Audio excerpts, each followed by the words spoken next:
Olá, caros alunos, caras alunas.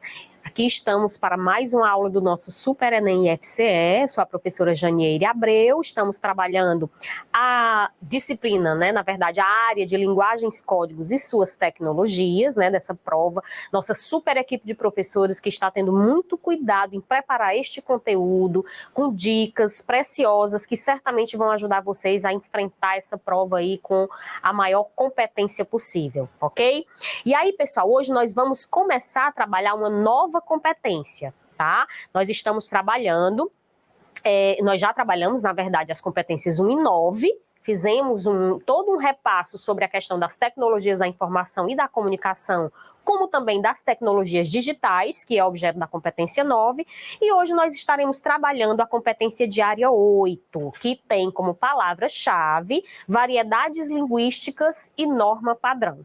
Todas as demais competências serão trabalhadas também por outros professores, colegas especialistas na área, mas aí eu trouxe esse slide só para vocês verem que as competências que estão sob nossa responsabilidade são as competências 1, 9 e hoje a competência 8. Tudo bem? Dando continuidade, pessoal, na nossa aula 1 aqui do módulo 7, nós vamos ver sobre que vai versar a competência de área 8. Ela diz que o aluno deve ser capaz de compreender e usar a língua portuguesa como língua materna, geradora de significação e integradora da organização do mundo e da própria identidade. Então, amplamente, fala-se em língua materna. Por que língua materna? Porque exatamente é a língua a qual nós, desde crianças, desde que estávamos no ventre de nossas mães, já tínhamos como língua oficial, Então, há estudos que dizem que mesmo antes de o indivíduo nascer, ele já tem toda a gramática, toda a língua internalizada por conta dessa questão de ser algo original, da nossa gênese, enfim. E aí, quando nós começamos a interagir no mundo, a falar, ou eventualmente a escrever, a gente vai, manifestando outras formas de linguagem, de escrita, mas a nossa língua já está toda internalizada, porque ela faz parte da nossa gênese, por isso que se chama aí língua materna. É geradora de significação por quê? Porque a língua, como eu já falei nos módulos anteriores, pessoal, que faz com que a gente se diferencie, das espécies mais, assim, menos evoluídas. Então, tudo a gente consegue nomear para nós produzirmos conhecimento, disseminarmos conhecimento. Esse conhecimento é disseminado, produzido por meio de uma língua. Então, ela é geradora de significação, integradora da organização do mundo e da própria identidade, porque é o que nos faz, de fato, ter também a nossa identidade para além de um documento. A língua também é um objeto que marca a nossa identidade, que marca de onde nós somos, de onde nós viemos, tudo bem? E aí, a competência de área 8 diz isso, nós vamos trabalhar nesta aula especificamente a habilidade 25. A habilidade 25 vem pedir que o aluno identifique em textos de diferentes gêneros as marcas linguísticas que singularizam as variedades linguísticas sociais, regionais e de registro. Então, já nessa habilidade 25, que está concentrado, obviamente, na análise de recursos linguísticos que venham a fazer com que o aluno observe e identifique quais são as formas de variação, e aí hoje a gente vai falar sobre variedades linguísticas, que vão marcar particularmente determinados nichos sociais, nichos regionais, determinadas situações de comunicação. Então, hoje a gente vai fazer aqui esse percurso e resolver duas questões para vocês entenderem, enfim, o que de que trata essa habilidade 25, ok? Bom, antes de mais nada, pessoal, é ideal que a gente faça uma distinção, não é uma separação, mas uma diferenciação entre língua e linguagem, que muitas vezes essas palavras elas são usadas uma pela outra. E aí, para o nosso objetivo aqui da competência de área 8, habilidade 25, é interessante que a gente faça essa distinção para colocar cada coisa no seu lugar, quando estivermos falando de língua e quando estivermos falando de linguagem, ok? Então, nós temos que a língua, conceitualmente, por definição, é um sistema de signos que possibilitam a comunicação em sociedade, né? Os signos, né, Ferdinand de Saussure, que é o pai da linguística, o pai do estudo linguístico, né, da linguística como ciência, diz que o signo linguístico é formado por dois elementos. Um elemento chamado de significante, que corresponde a uma imagem acústica de algum conceito, e um outro elemento chamado de significado. É a conceituação, é o pensamento que se faz a respeito desse significante. Então, a união desses dois signos, significante e significado, é que vai formar o que nós chamamos de signo linguístico. Então, por exemplo, quando eu falo a palavra mesa, nós temos o significante, né? Uma imagem acústica de um conceito. Ou seja, M-E-S-A, é a palavra, por assim dizer, né? Trocando em miúdos, é a palavra. E aí, quando eu profiro essa palavra mesa, nós vamos entender que ela remete a um significado, a um sentido que é construído socialmente e que indica aquele objeto que, né, que tem tampo, que tem as pernas, ok? Então, é essa junção de significantes e significados que faz o signo linguístico e que possibilita a nossa comunicação. Então, a língua, como o conceito aí continua, é um fenômeno cultural, social e cognitivo, construído e compartilhado por interlocutores no processo de interação verbal. Então, nós dizemos que a língua, ela é a nossa forma de criar um conceito de signos, né? Ela é social, ela é cognitiva, porque ela passa pelos nossos sistemas mentais, e ela é um construto social, tá? Por sua vez, a linguagem, né, que tem assim um conceito, por assim dizer, mais amplo, consiste nas formas de interação humana verbais e não verbais que utilizam sistemas compostos por recursos gráficos, sonoros, gestuais, entre outros, para estabelecer comunicação. Então, nós dizemos que a linguagem é toda forma que o ser humano usa para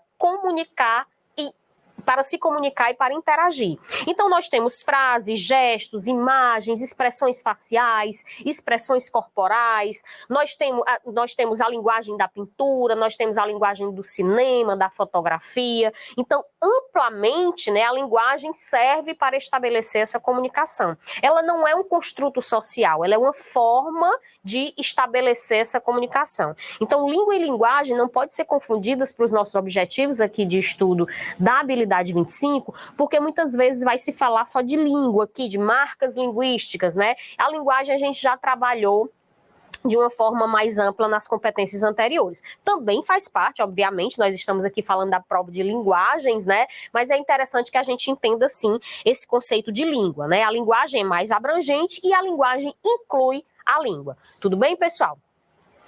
Passando adiante, pessoal, nós vamos dizer que a variação linguística é característica de toda e qualquer língua viva no mundo. Então, assim, ao contrário do que muitos pensam e do que muitos pregam também erroneamente, a língua, ela varia, certo? Ela varia em função de vários contextos, de vários aspectos que nós vamos ver aqui, tá? E aí essa língua, se ela existe, se ela está na sociedade, se nós temos como língua materna, né, e interagimos por meio dessa língua materna, então, se a sociedade evolui, igualmente a língua evolui. E evoluir, nesse sentido, é variar, é se alterar em função de alguns aspectos, né?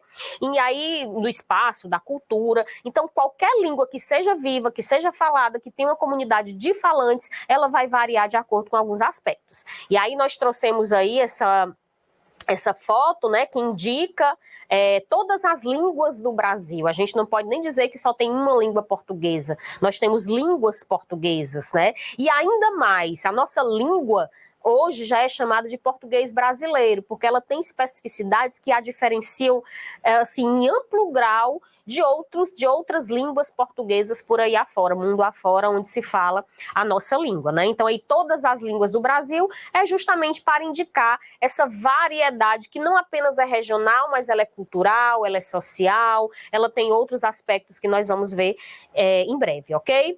E aí eu convoquei aí essa citação de Almeida e Zavan, que diz que o que se convencionou chamar de língua portuguesa, na verdade, nada mais é do que um feixe de variedades linguísticas que caracterizam regiões, grupos sociais, faixas etárias, graus de escolaridade, profissões, situações comunicativas. Então, para bem da verdade, né, existem vários aspectos que concorrem para que as línguas variem, para que as línguas mudem as suas configurações de linguagem, né? E esses aspectos, eles são trabalhados numa disciplina científica chamada sociolinguística, tá? Então, se vocês virem aí na prova de linguagens essa palavra, que remete à sociolinguística, é a ciência que estuda a variação, a alteração da língua de acordo com esses critérios aí que estão na citação de Almeida e Zavan, tá? Então, uma língua, ela apresenta diversas formas de expressar o mundo, e essas formas são influenciadas por aspectos que se encontram tanto dentro da língua, no próprio sistema linguístico, como fora dela. Para falar de variação linguística, nós vamos falar desses aspectos que estão exteriores à língua, ou seja, não fazem parte do sistema da língua mesmo, intrínseco à língua, mas estão fora, estão no exterior e que acabam por concorrer para que essa variação ocorra, ok?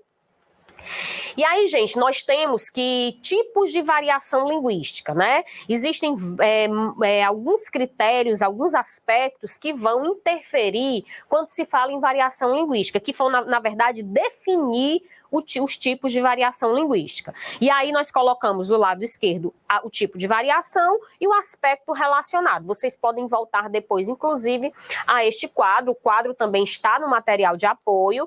Não precisa, obviamente, memorizar, porque as questões sempre serão contextualizadas, mas entender que tipo de variação concorre, né, colabora para a feição daquela questão, já vai ajudar vocês aí nas questões que versam sobre variação linguística, ok?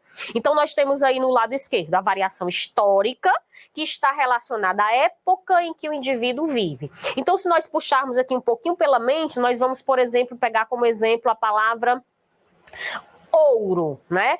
Ouro, nos séculos passados, século XVIII, século XIX, se pronunciava e se escrevia oiro, né? Oiro, que virou ouro. Hoje em dia nós também temos essa variação, inclusive de formas concorrentes, ou seja, que ainda continuam utilizando as duas formas, né? Por exemplo, a palavra loiro, né? Nós temos loiro e louro.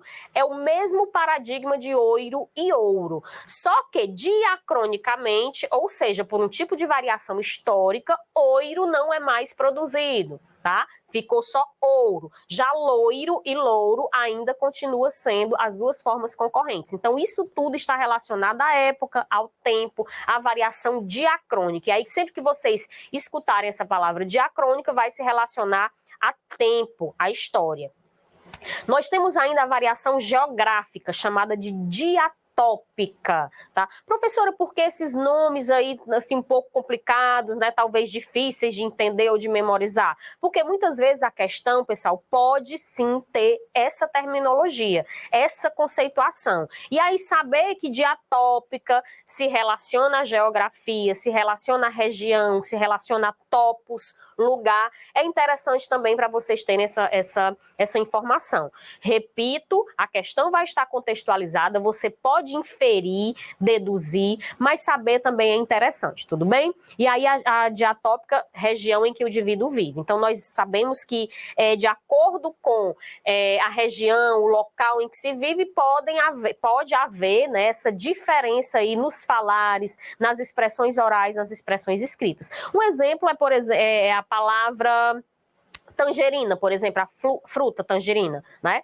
Em São Paulo se diz mexerica, em outro lugar se diz bergamota, já um outro lugar diz laranja da Índia. Então, essa diferença de fala, né, de expressão, é relacionada à região. Então, se você chegar pedindo uma tangerina em São Paulo, muito provavelmente as pessoas, né, sobretudo quem é da capital mesmo, da cidade de São Paulo, vai talvez ter algum, assim, saber que você não é de lá, né, que é de uma região diferente, porque lá se chama normalmente mexerica.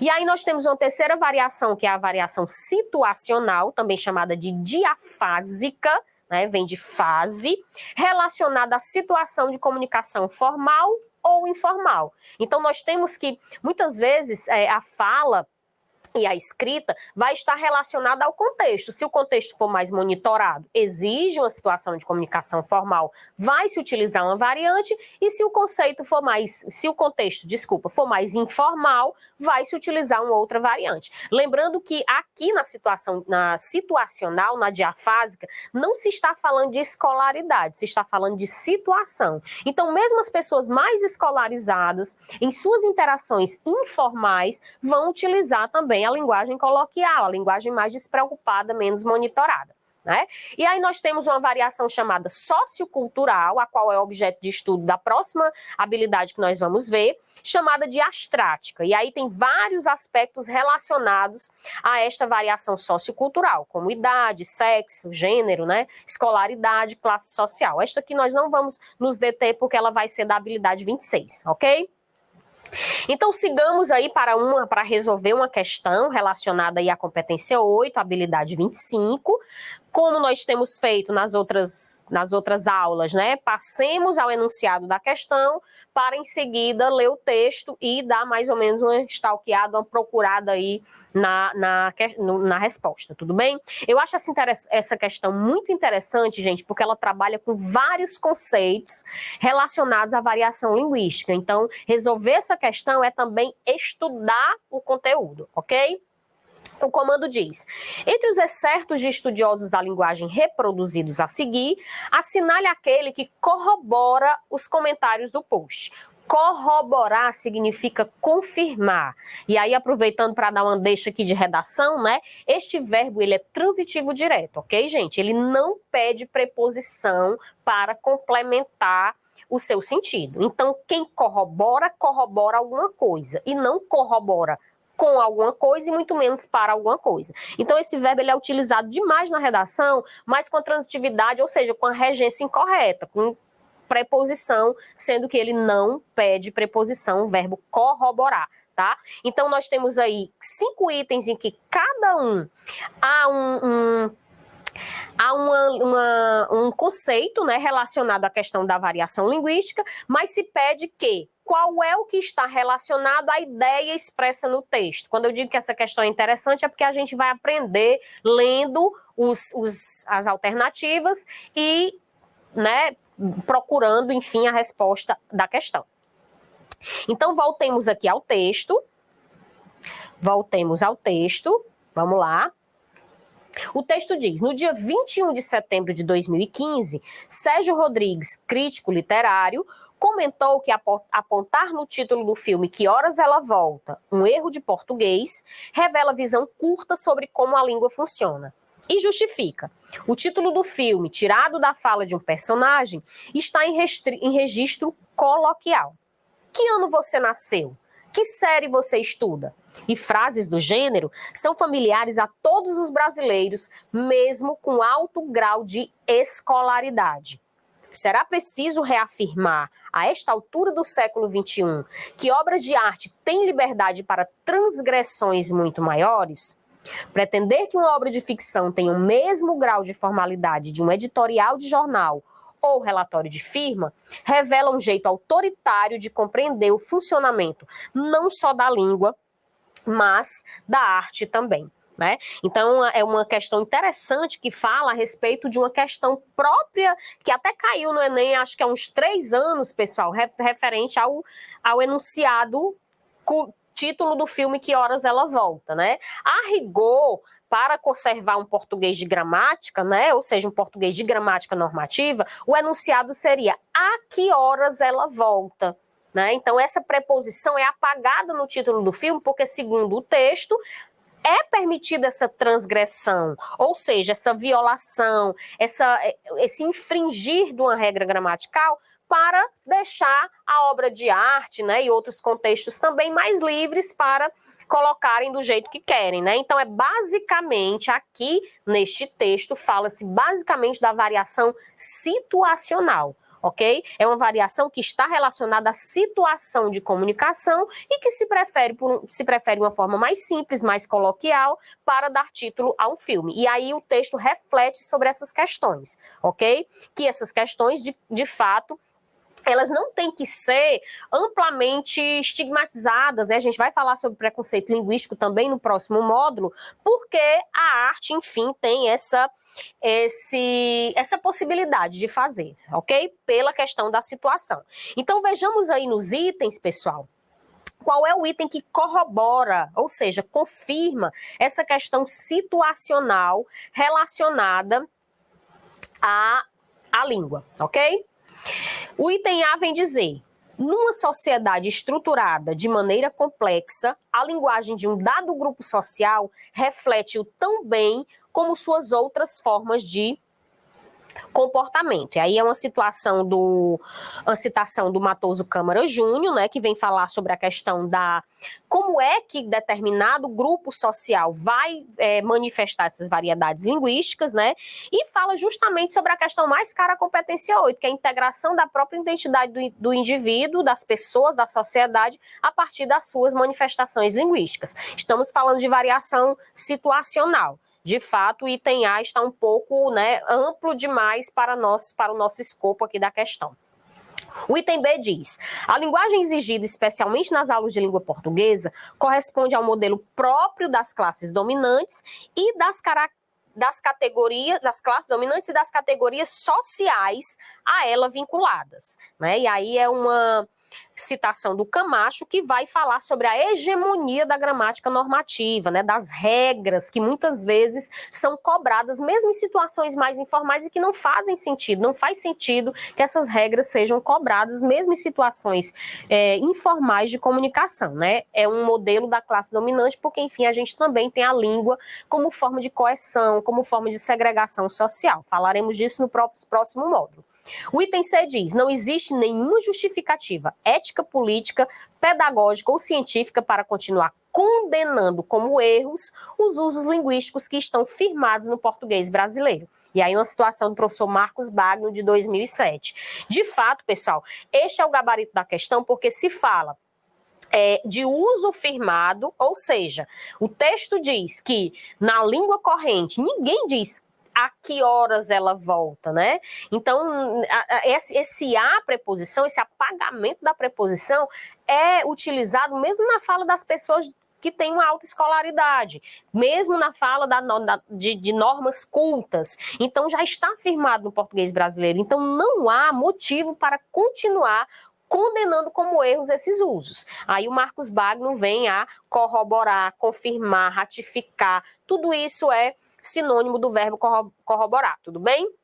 Vamos só dar uma lida rapidinha no item D. Aquele que aprendeu a refletir sobre a linguagem é capaz de compreender uma gramática que nada mais é do que o resultado de uma longa reflexão sobre a língua, né? Então, na verdade, o item D aí vem falar que a gramática tenta reproduzir a língua, mas ela não é a língua, tá? A gramática é um conjunto de preceitos, estou falando de gramática normativa, regras, prescrições que estão ali para uma consulta de norma padrão. Falaremos também no próximo módulo. E, por fim, um fato evidente é que as línguas variam. Ok, citação de Círio Pocente. Não se sabe de nenhuma língua que seja uniformemente falada por velhos, jovens, homens, mulheres, pessoas mais e menos influentes em qualquer circunstância, né? Então, o Círio Pocente aqui vem falar da variação social ou sociocultural, a qual será tratada na próxima habilidade. Então, nessa questão, é interessante a gente entender todas essas nuances que são verdadeiras, mas que estão em consonância com o texto. Aqui está em consonância com o texto, é o item C de casa. Tudo bem, gente? Vamos passar rapidamente aqui para a questão 2 da habilidade 25. É uma questão que eu, assim, adoro essas questões que fazem a mescla de questão de literatura, questão de texto literário com variedades linguísticas, que é muito interessante, sobretudo, né, aí essa música do Luiz Gonzaga, Assum Preto, e aí eu chamo a atenção de vocês, pessoal, para a importância da leitura dos elementos paratextuais. Falei no módulo anterior, o que é o elemento paratextual? É o elemento que está fora do texto, mas que colabora também para a interpretação desse texto. Então, de paratextual aí nós temos que a referência está disponível no site luizgonzaga.mus.br, então nós já sabemos que é uma música, uma letra de Luiz Gonzaga. E aí já remete toda aquela questão do regionalismo, né? Luiz Gonzaga, que foi um artista fantástico, preferiu sim trazer a linguagem típica do Nordeste, a linguagem típica do falar nordestino, para valorizar essa cultura. Então, muitas vezes assim, Luiz Gonzaga era um ignorante, que levou... Essa questão, ela foi muito bem pensada para a valorização cultural do povo nordestino e até hoje, né, é extremamente cara ao nosso povo. Então, rapidinho, a música Açul Preto, algumas estrofes diz: tudo em volta é só beleza, sol de abril e a mata em flor, mas Açul Preto cego dos olhos, não vendo a luz, ai, canta de dor. Talvez por ignorância ou maldade das pior, furar os olhos do Açul Preto para ele, ai, cantar melhor. Né? Olha aí. Açul Preto vive sorto, mas não pode avoar. 1000 vezes acima de uma gaiola, desde que o céu, ai, pudesse olhar. Então, assim, essa questão, essa letra de canção, ela está a serviço do trabalho com habilidade 25. Seria interessante, sim, que também se pudesse fazer uma questão a respeito da própria interpretação da letra, né? Açul Preto, que é um pássaro que canta sobretudo à noite, principalmente à noite, ele não canta durante o dia. Então, quando ele diz furar os olhos do Açul Preto, é justamente porque os passarinheiros, né, tinham o costume de furar os olhos do pássaro para que ele ficasse sempre vivendo na noite, né? É uma coisa assim extremamente ruim, né, cruel. E aí ele pudesse cantar em todo o tempo para cantar melhor. E assim o Luiz Gonzaga traz aí essa variante, né, a maioria das palavras com a variante do falar nordestino, do homem do sertanejo, do homem do sertão, né? Vamos rapidinho aqui para ver as alternativas, né, o comando e as alternativas referentes a essa questão.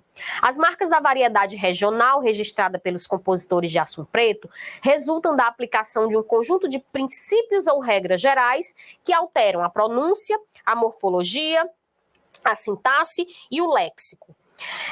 No texto, o resultado de uma mesma regra é. Então, quando ele fala em princípios ou regras gerais, pessoal, são justamente regularidades do próprio sistema linguístico que geram essas regras que daí resultam as gramáticas, né? Então, essa questão, ela demanda um pouco de reflexão para você imaginar, né, em que nível fonético, sintático, de léxico, de palavras, está aí a questão da variedade linguística regional, né?